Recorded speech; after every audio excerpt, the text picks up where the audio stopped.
What went wrong with Star Wars Outlaws? So many people out there are calling this complete garbage and complete trash.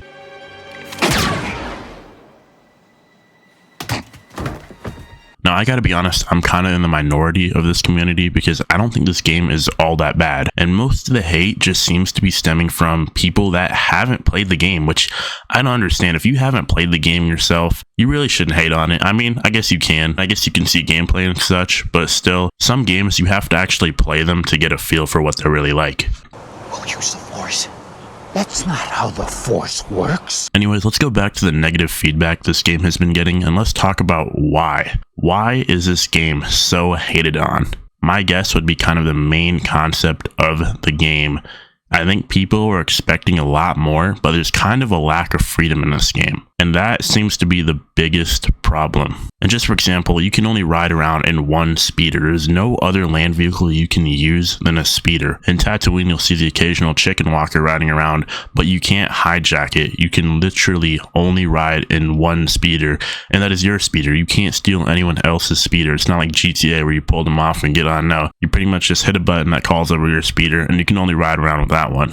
You can kind of customize it to increase its performance, but other than that, there's not really a whole lot you can do to it. Same goes for the ship. So overall, this kind of makes the game feel a little bit bland and empty. The best part of open world games is the freedom, and when there's a lack of it, when there's a lack of freedom, it's kind of depressing. It doesn't really feel like an open world, because an open world should be open for you to explore, to do whatever you want, whenever you want. Which, don't get me wrong, this game does pretty much let you do that, but it just doesn't let you do enough, I feel. And you can only wield one blaster at a time. You can pick up a bigger secondary blaster off the floor, but you have to drop it and you can't keep it permanently. You're also forced to play as a main character, K-Vest. The only thing you can really change about her is her outfit, which is a top, belt, and pants. So customization is also really lacking itself. So that's really the reason I think people are hating on this game. It's not what they expected. It's not what they want. And it kind of seems like Ubisoft just put out something that they wanted and not what the community, not what the fans of Star Wars wanted.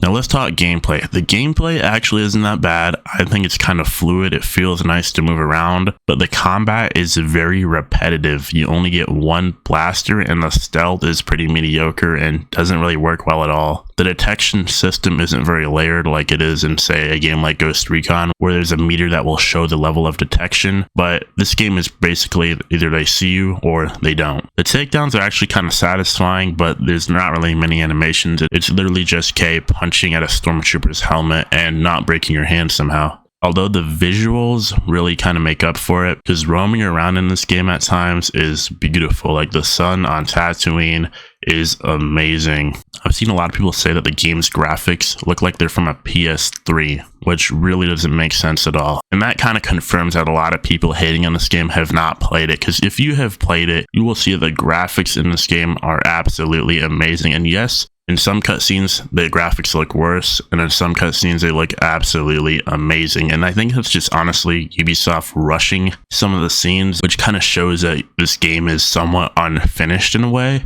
But overall, the graphics look pretty nice in my opinion. So like I said though, the main issue I think is the lack of freedom. We didn't really get the Star Wars game that we wanted. I think we all wanted to be able to do almost whatever we want, make whoever we want. You know, you can make an outlaw or you can make a Jedi, you know, make a stormtrooper, just the ultimate Star Wars role-playing game. That would just be awesome. But I don't think we're there just yet. I think this game is honestly a great start for Star Wars RPGs or open world games. It's just not exactly what we wanted. We have to give Ubisoft props for finally giving us an open world Star Wars game, but they set a bar and the bar is pretty low. So if any company wants to pick up a license and make a Star Wars game, do not follow Star Wars Outlaws' example. I know I've said a lot of negative stuff about this game, and I'm pretty much just kind of putting out ideas as to why a lot of people don't like this game, why it's kind of a failure right now. But in my honest opinion, it's really not that bad. And I think if you've only seen some gameplay of the game and haven't tried it yourself, I really recommend you try it. You know, you can pay $17 for a Ubisoft Plus subscription that allows you to play the game for 30 days. And I'd say it's worth it. The game definitely isn't worth the $70. It's maybe worth $40 at most, but it's not a horrible game. It's not one that belongs in the dumpster. I think this game will be forgotten about pretty soon, but hey,